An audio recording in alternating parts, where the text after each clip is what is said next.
Okay, am I audible?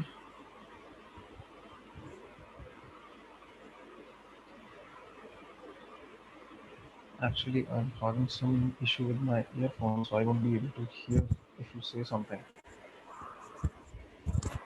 So, if you have any messages to convey, kindly use the chat function. So, am I audible? Can you hear me?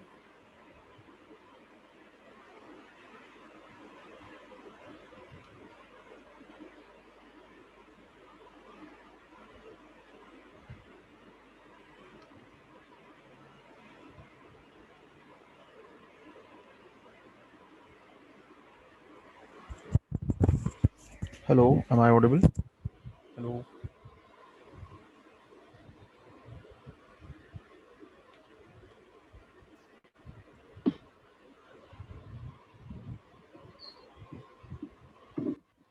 Like I mentioned, if you do say something, my earphones aren't working properly currently, so I won't be able to hear if you say something. But the mic is working, so no. Okay, what about now?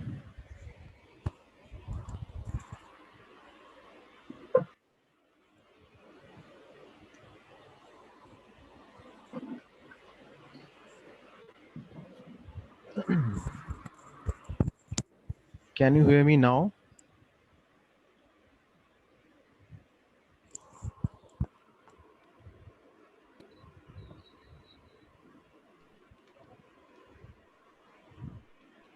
I'm getting the voices like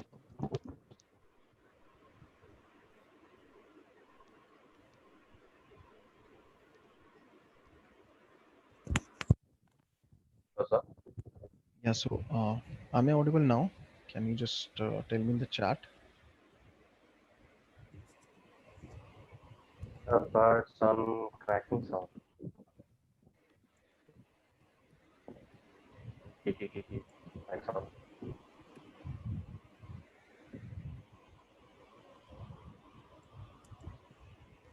Hello, hello, are you able to hear me? Hello, are you guys able to hear me right now? Yeah, it's audible, but something some like alarm sound.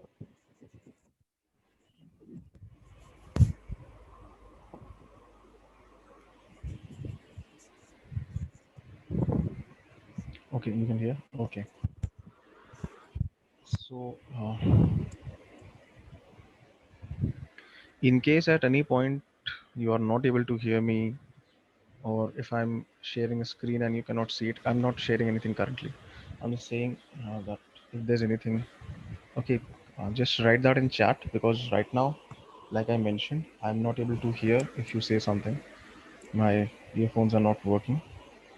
So, if you have anything to say, kindly use the chat function. All right, so this is your first session for the penetration testing course. Now, this is mostly going to be a practical course. Okay, just today's session is theoretical. After that, we'll be strictly moving on to the practical stuff.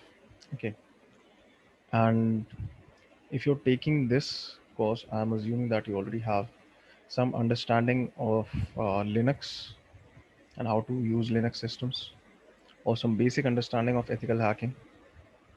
Is that correct? Do you have that?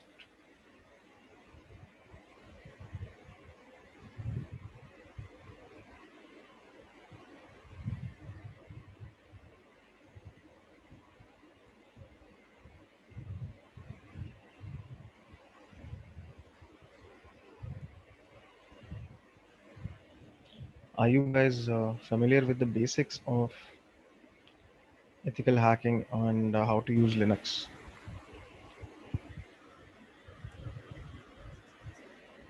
Are you familiar with that?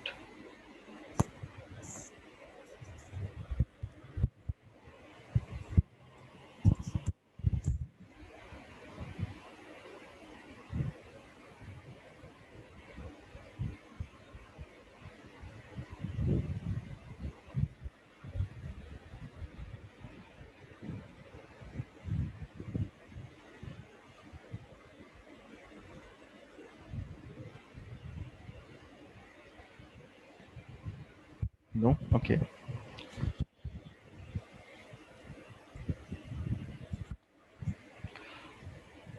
See, throughout the course, we'll be using Kali Linux or Parrot OS. That's up to you. Whatever you want for the practical stuff. And if you don't already have it installed, I'd recommend that you use a virtual machine for these softwares. And that is what I'm going to do as well. I have a virtual machine which I'm going to use for the practical stuff. And whatever else will be required, I'll be communicating that to you. Okay, so for today, like I mentioned, we'll have some theoretical introduction to the course itself. So that is going to be theoretical. Let us begin with it.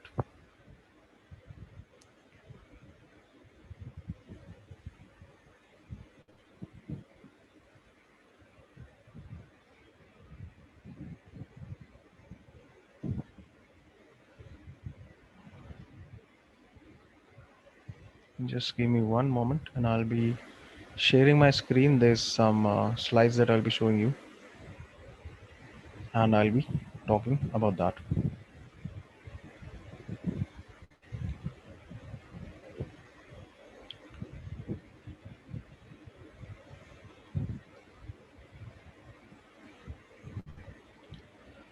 Okay, is the screen sharing visible to you? Are you able to see it?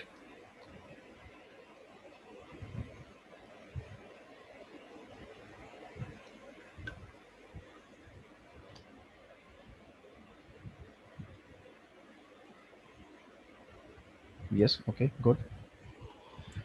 So, like I mentioned, we'll be starting with some theory. Today, we'll cover the theoretical portion, and from the next session onwards, we'll be moving on to strictly practicals. Okay, we'll have no theory after today. Okay, so okay, will you just excuse me for 1 minute while I go and answer the door? Just yeah.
Okay, okay, I'm back. So the first thing is What do you understand by the term penetration testing? Okay, I'll be explaining that, but what is your understanding? Are you familiar with it at all, or do you have any kind of baseline in mind for as to what is penetration testing?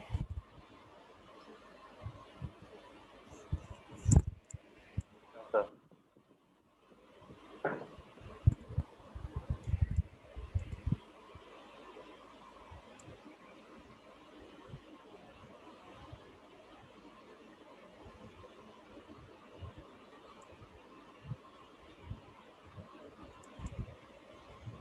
Sure, sir.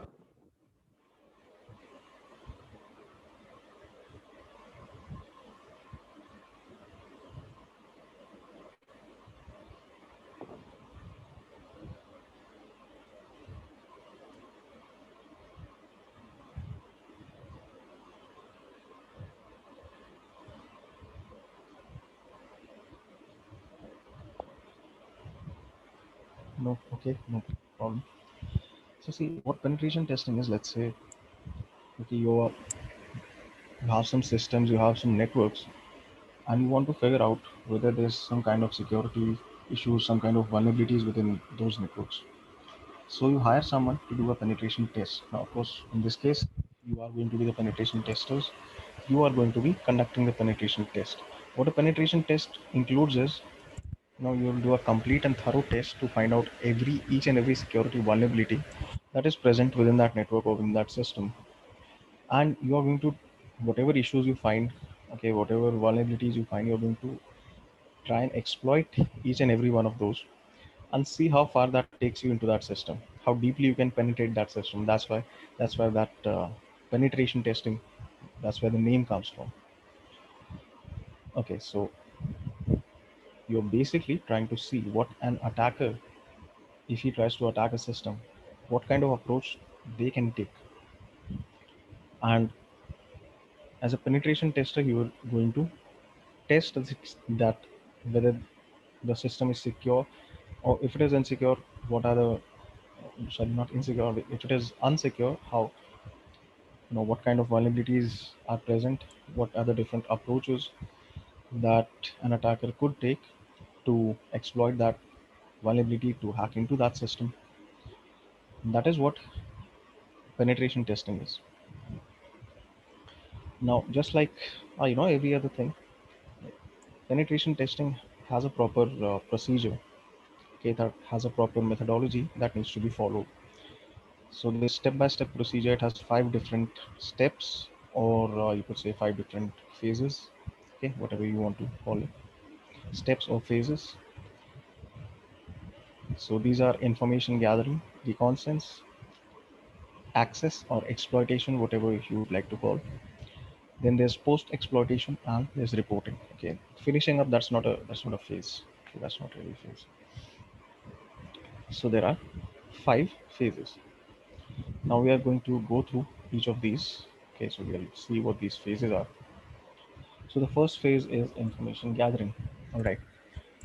So now you have your client, you have your target, you know who you have to test. The first thing you do is to try to gather as much information as you can related to your client, or your, in this case, your target. Your client is going to be your target, just, because you are trying to test their systems. So you'll go onto the internet, you'll try and find as much information, as many details about them as you can find. So what you will do is, you'll get this information, you'll note it down, keep it with you, and you'll take this information to the to the further phases, and you'll use them, you'll use all this information there. So the first phase, you're not hacking anything, you're not exploiting anything, you're just gathering information. Okay, like who is our client, what information they have, or what information is publicly available. Let's say your client has a website, so what kind of information can be found there? Now, if it is a website, that server must be accessible publicly. What is the IP? What is the IP range?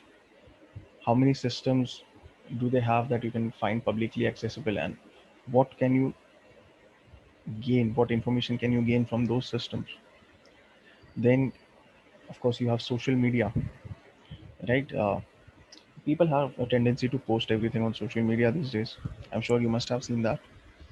So that is also a vector, or that is also an approach that you can take to finding out information. So there's something known as social engineering. Are you familiar with this?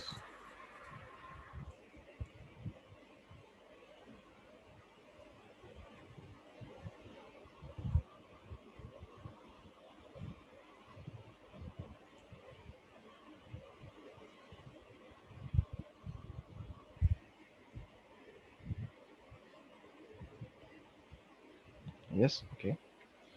So you know the basics of it, right? That social engineering is basically where you manipulate people, or you convince people to give you some kind of information, and this, the kind of information is something that they should not be telling anyone. Okay, so that's some kind of sensitive information or some private information, and you apply social engineering to get that information. Now when you go to social media to look for information, to look for, you know, images or statuses or posts made by employees of this company, you use that information and you apply them to your social engineering attacks. Social engineering, it's not, I wouldn't say it's a proper attack, I wouldn't call it an attack, but you can apply that information to social engineering. That's what I'm trying to say. So now for example, there's one point that's mentioned here that can serve as an example for that. This is the point, who is their ISP. Okay, now normally this information is not of any technical use to you, right? Knowing who their IP is, like, what are you going to do with it? But the thing is, if you find that out, you can use this information in social engineering. And how that would happen is, let's say you figure out what their IP is. Just for example, if I'm talking, let's say Ion. Okay, Ion is a popular uh, ISP. They provide services to a lot of corporates and organizations and stuff. So if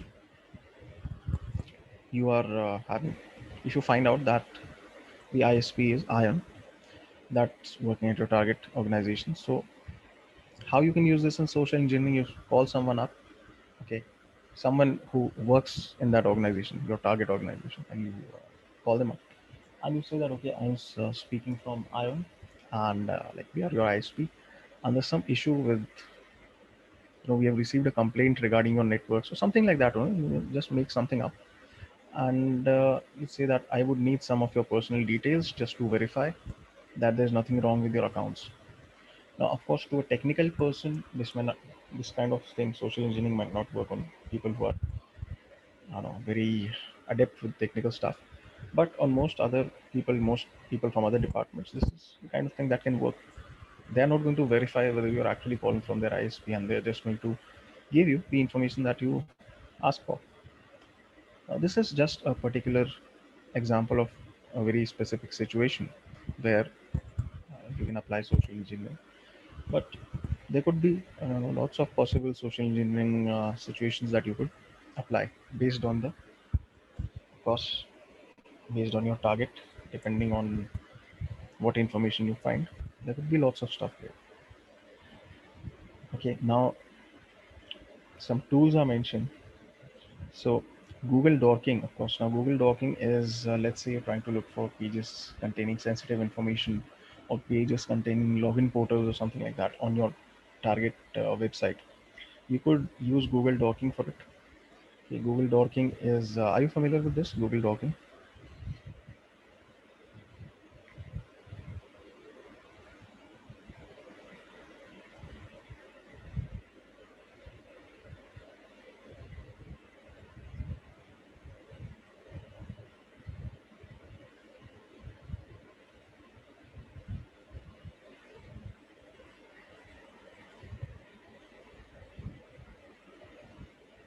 No. Okay. So Google dorking is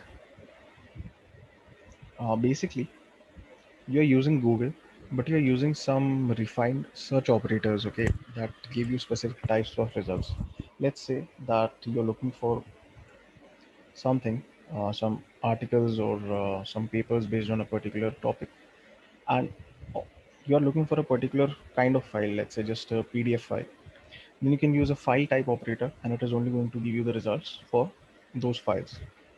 Or you are looking for URLs from a particular domain, or you're looking for words within a particular URL, you're looking for a particular word, or you're looking for a particular word within the title of your results. So you can use some advanced search operators there, and you can use Google dorking that way. Let me just look up a link that I can give you for this.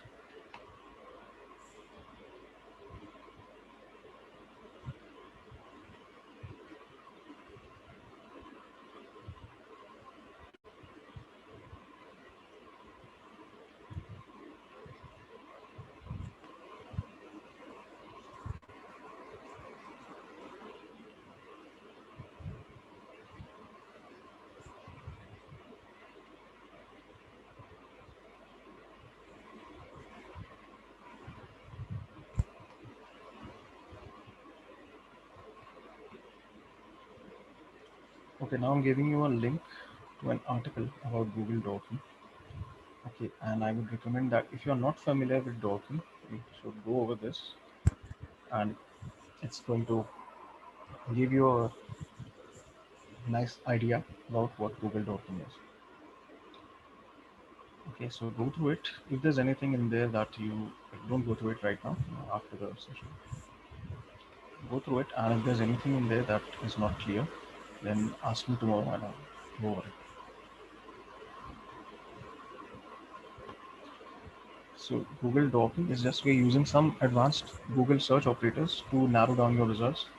And you know, let's say you search for something normally using Google, you get like millions of results. Millions of results are available every time, but not all of them are relevant to you.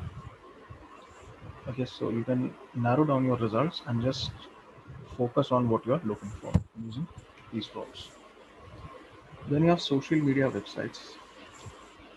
Okay, so like Facebook, Twitter, Instagram, LinkedIn, you have all these different websites that you can look at if you're trying to find data related to your target. Then you have website scanners. Now, in case your target does have a website, your target company does have a website, so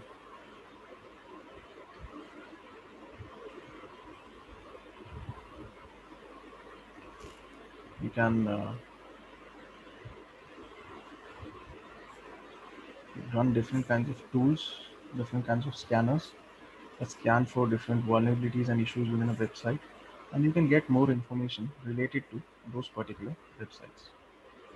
So again, when we come to the practical portion, I'll be showing you these tools as we go through them. Then you can use whois lookups to look for whois information. You can use DNS lookups for DNS information. Then okay, social engineering. We've already talked about social engineering. Now, after you've done information gathering, you move on to reconnaissance. What happens here is after your first phase, after your information gathering phase, you're at a point where you have some information, okay, about your client. In this reconnaissance phase, things start to get a little more technical now. Okay, so far we've gone to different websites, gained some information, found out some things, but now we really want to get into the more technical details. So that's is what happens here in this phase. So what happens now is you have some IP addresses, you have some details, some basic idea about your target. Now you try to run different kind of scans. Okay, different kinds of tools you will be using to run different kinds of scans. on your targets.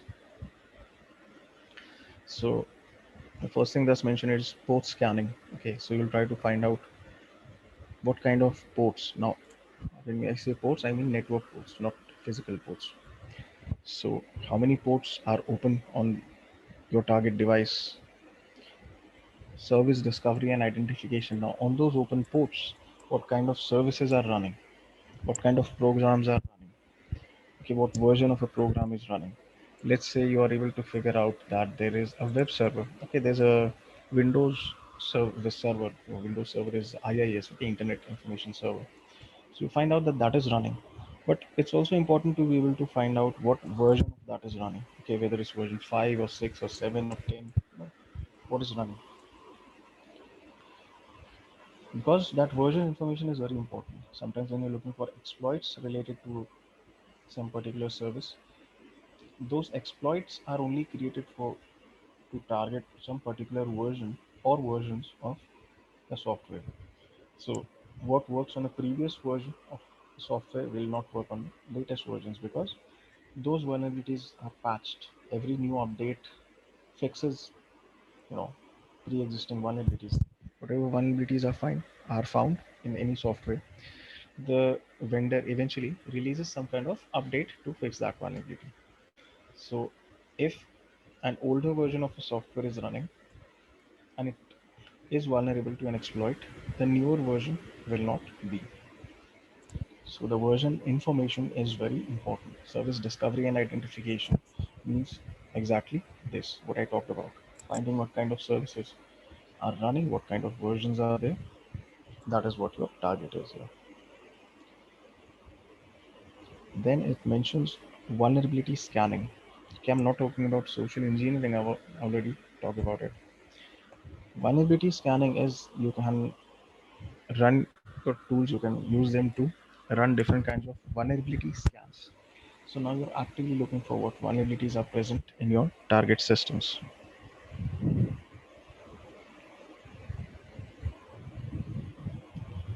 So even that can be done with the help of tools, and that is what vulnerability scanning is.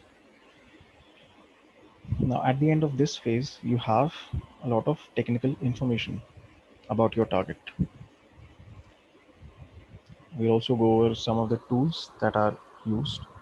Now, of course, the list that I'm going through in these slides, it's not an exhaustive list. Okay, there may be tools that are not mentioned here that we use if I know we require them. Okay, so don't take this as an exhaustive list, but this is just a basic overview of the tools that are whatever is mentioned here. Okay, so first thing is port scanning. For port scanning, you have various tools like Nmap, Hping, Netcat. Now the industry standard for this is Nmap, so we'll be sticking to Nmap. Hping 3 is an alternative, but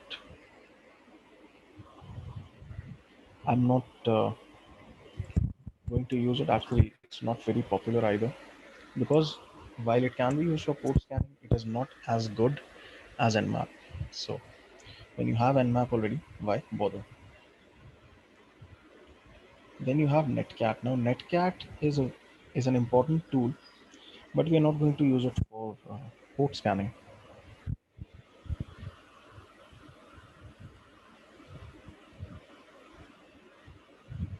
Netcat is used for connecting to an open port or opening a port on your system so that some other system can connect to it.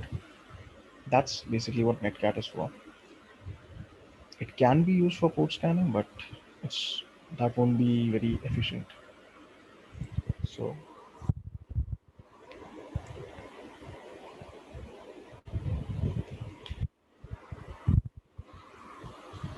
then we talk about vulnerability scanners.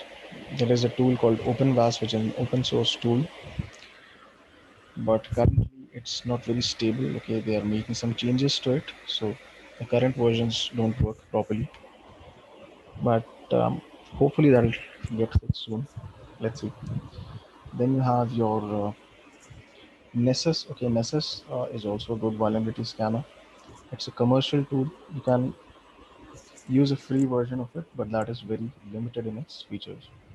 You don't require using a lot of these tools. It's just to make your work easier. We'll be using Nmap and a couple of other scanners. You don't you need every tool that is mentioned here. Okay, these are just for information. Then Metasploit. Now Metasploit is a complete framework. It has a lot of things. It has scanners. It has exploits. Just it's a complete all-in-one framework. So that can be used for vulnerability scanning as well, and it can be used for exploitation as well. So there's a lot of utility that comes with Metasploit. Armitage that's mentioned, it's just a front end. It's a graphical front end for Metasploit because Metasploit itself that's completely a command line tool. Web scanners. Now web scanners are just like mentioned previously, specific scanners that work only for websites. So there's Nikto, Uniscan, WP Scan. I'll be showing you those throughout the course. Then you have banner grabbing. Again, banner grabbing is similar to your service identification. You're trying to figure out what service is running, what version of a service is running on a particular port. Okay. Then you have port checking. Again, just port scanning. I don't know why I didn't mention it twice. Now, after that, after the end of that phase, you have all the technical information that you need. Now you use that information to launch your attack. Okay, so this is the exploitation phase or the access phase. So you exploit whatever you found and you use that to gain access to the target system.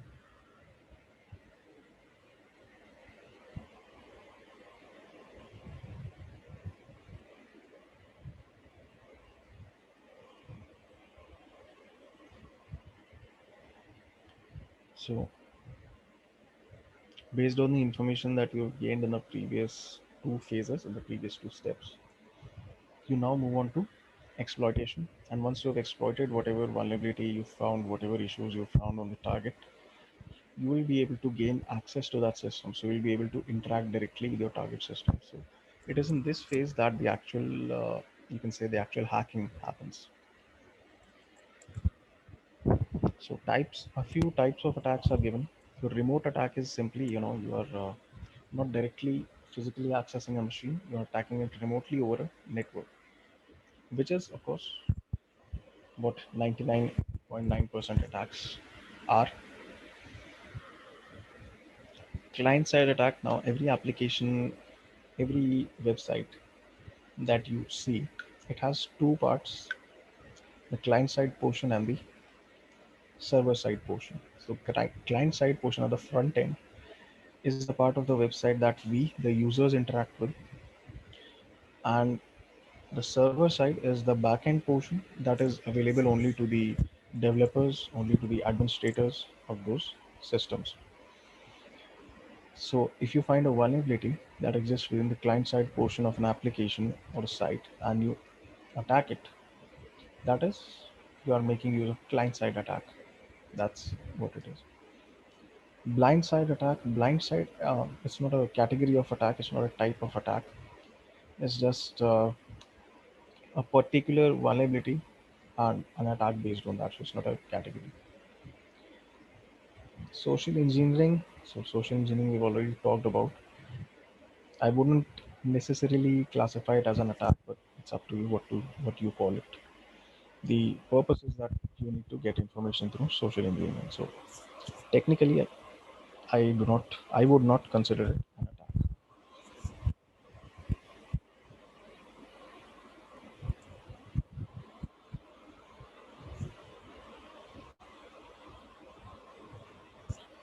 Then you have fuzzing attack or denial of service. Okay, so are you familiar with this one?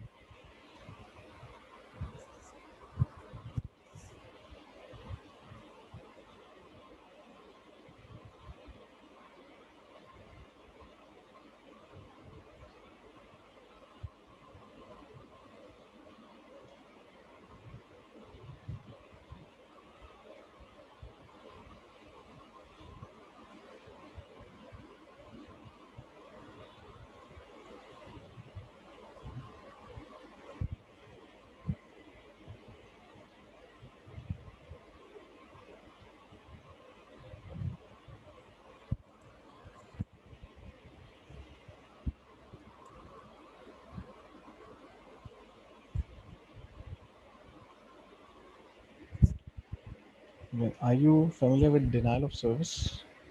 DOS attacks? Have you heard of these previously?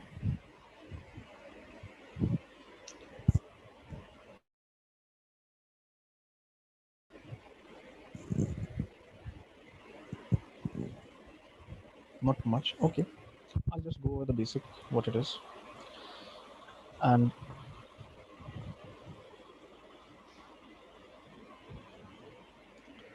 see what denial of service is. Let's say there is a web server. Okay.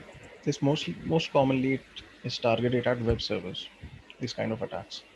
So there is a web server. It's hosting a website. And now every server, of course, has a fixed capacity of how much traffic it can handle at any given point of time. A very good example would be, let's say when you have results, okay, some college results, some school results, whatever. So now let's say that a website has a capacity of uh, 5,000 people. Okay, it's a capacity of 5,000. It can handle 5,000 connections at once. Not more than that. But consider a situation where it's results time. I know everyone in the college or everyone who is giving the exam, they're trying to log on to the website to check their results.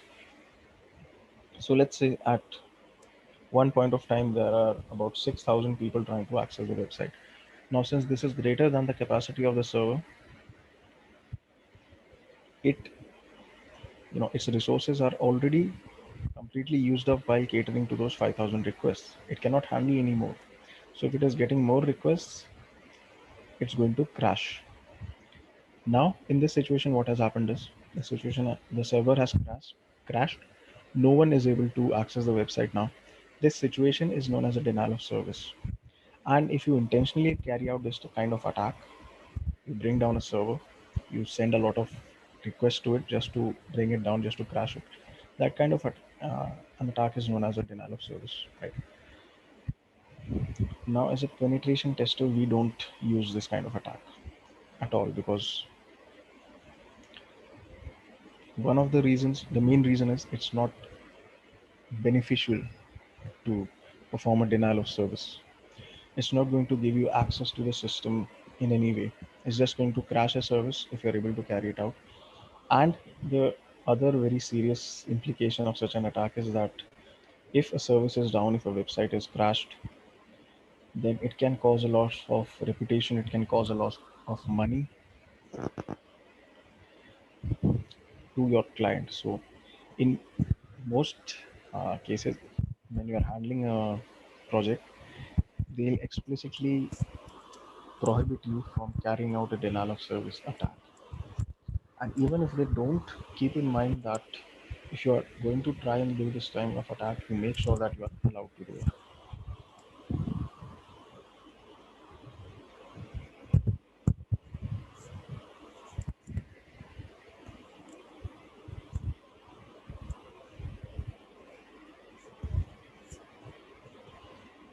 So that's not something we use as penetration testers. It is something that attackers use, those black hat illegal hackers. They try to, they may try to crash a service just to sabotage something, or they may try to use it as a distraction for the actual attack which might be going on someplace else. But we are not going to be using it anymore because it's useless to us and it can cause a lot of damage to the client. Then you have man in the middle attacks. Man in the middle is you're trying to insert yourself in the middle of a communication between two parties and you're able to see what data is being sent back and forth. That is a man in the middle attack. It's very difficult to implement, so it's very rare to do this kind of attack. So, I mean, when I say very difficult, I mean relatively more difficult than doing other attacks. Now, let's see what other tools. So, the first thing that's mentioned is Metasploit. Like I said, Metasploit is multi-purpose. It's a complete framework, and when it comes to exploitation, it is a very very useful tool.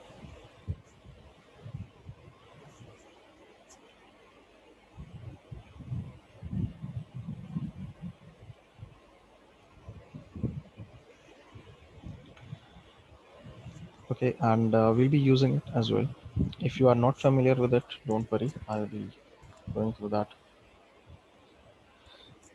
Then you have old school method of manually down finding an exploit, compiling it on your system, and firing the exploit at your target. Of course, that is also an option. SE toolkit is social engineering toolkit, so it's not applicable everywhere, just for social engineering. Cobalt Strike is another tool which is, I mean, it's good to have, but it's not at all needed. Most testers never use it at all. Even I've never needed to use it, but it's apparently a very good tool. Denial of service attacks, definitely not a tool, just a kind of attack. Google for finding vulnerable field sites through Google Document. Various other tools in Kali. Of course, like I said, it's not an exhaustive list. Okay, there's lots of stuff that might not be on the list that we'll use. Okay, let's come on to the next phase, which is post exploitation. Post exploitation is once you've exploited, once you've accessed the system. Now what? Okay, what are you going to do now? So one of the things mentioned is maintain hidden access. To try to do something to secure your access to that system for the future, so that you can access it whenever you want without having to go through the entire process of having to hack it. Okay, so this is also referred to as creating a backdoor within that system. Use one compromised system to leverage others. Let's say that the system you are trying to target, the system you have accessed actually, is on a network. Now, when there are multiple systems on the same network, they are often configured similarly. So all of them are configured in the same way. And what that means is you can use the information you've used to compromise one system, and you can use that to compromise or hack into another system on that same network. Cover your footprints, cover your tracks. So cover your tracks as in delete all evidence of your presence on the system. Okay, like modifying log files and stuff, so that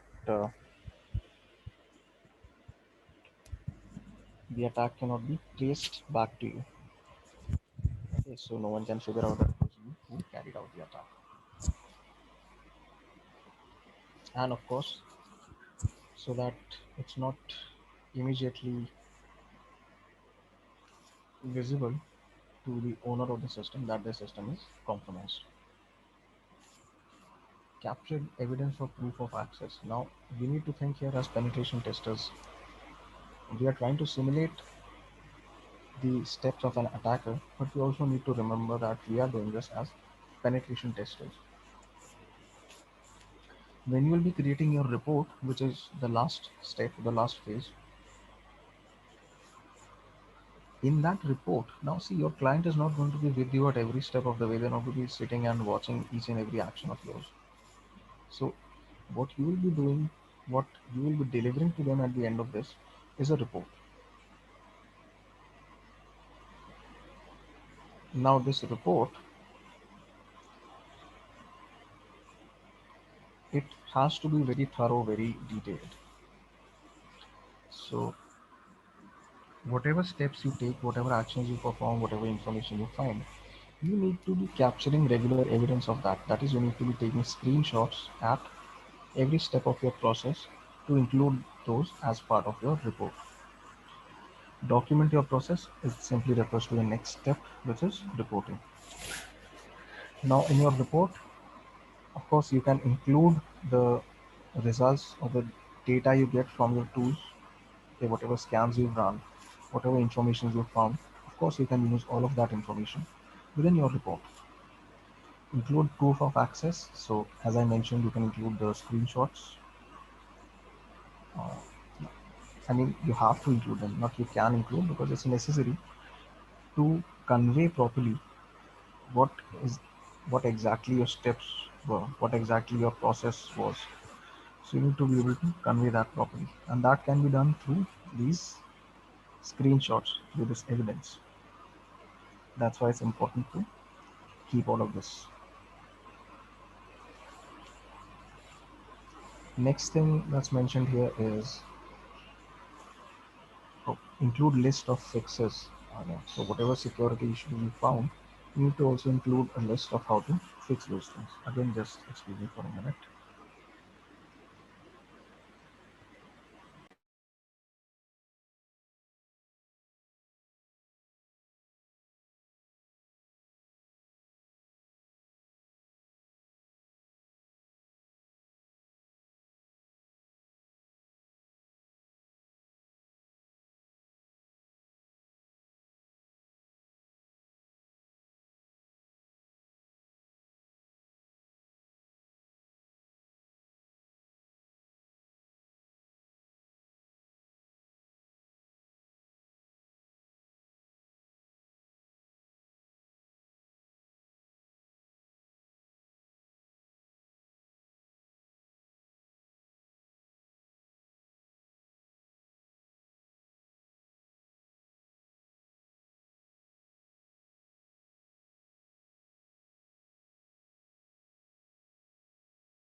All right. So as I was saying, you need to include a list of fixes. So you need to tell your client how you can fix whatever security issues you found so that an actual attacker, if he tries to perform an attack, he'll not be successful in doing so.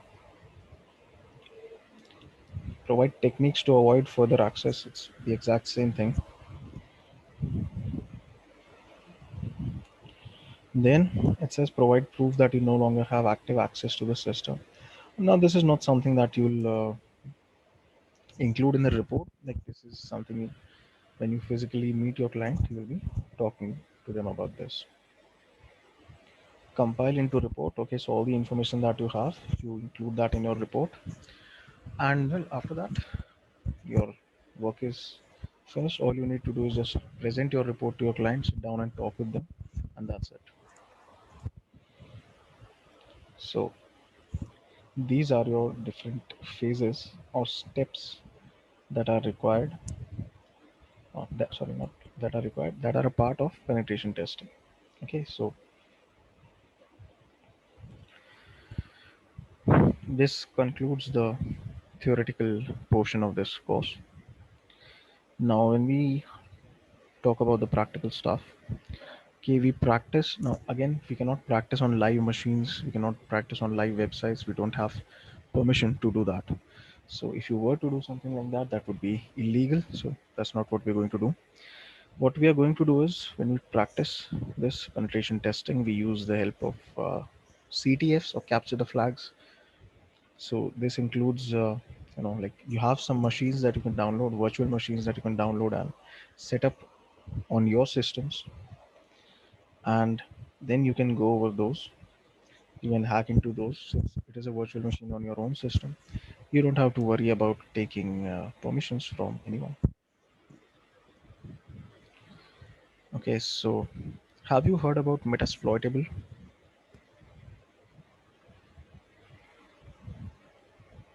Not Metasploit, Metasploitable.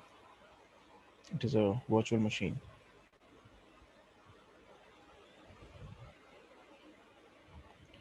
No? Okay, no worries. So we are going to start with that, Metasploitable.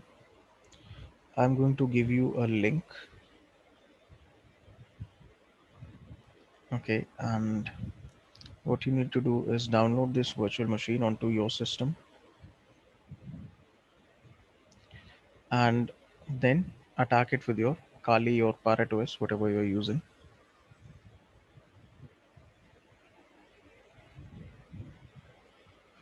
So let me just give you a link. It's uh, it's an 800 MB download. Kali. If you're using Kali, yeah, that's fine. If you're using Parrot, that is fine as well. That's a matter of personal preference, whatever you use. Okay, so I've given you a link.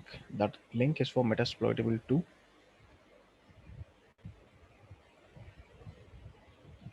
What you need to do is download this and use this as a virtual machine on your system, and the same system that you're Kali on. So then use Kali to attack this one. And so have this downloaded by tomorrow so we can start working on that thing. Okay, so for today, we'll just keep to the theoretical portion. And okay, do you have any questions? That's it for today. Yeah.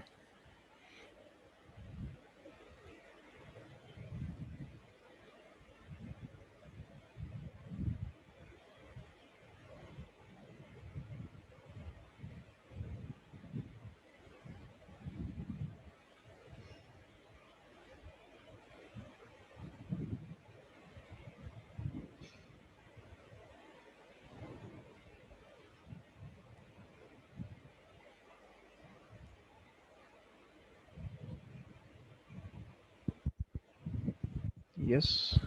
Do you have anything you'd like to ask?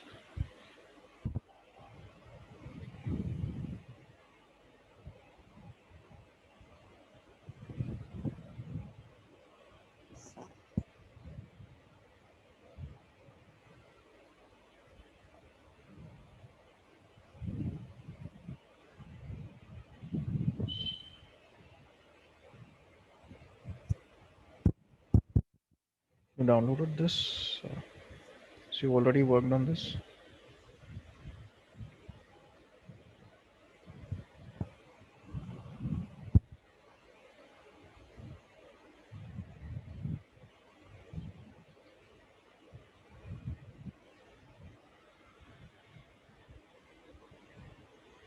You downloaded this, you haven't worked on it.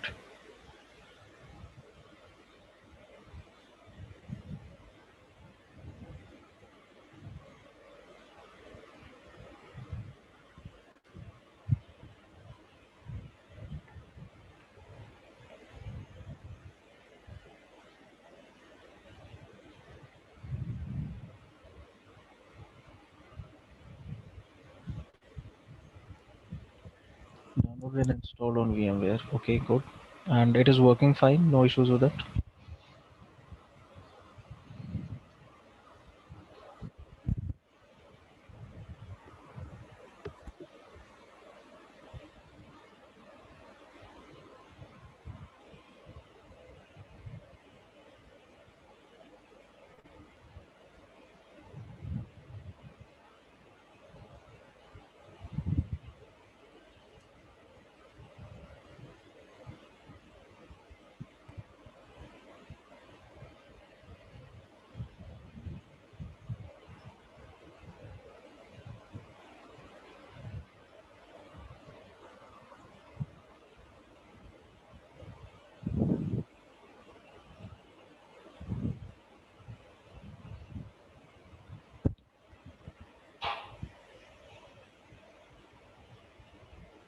Both are working. Okay. So Metasploitable 1 is quite old. We'll just stick to 2. Okay, and we'll continue working on that tomorrow. Like we'll start with it tomorrow. For today, we'll stop at the practical stuff. Okay, so I'll see you in tomorrow's session.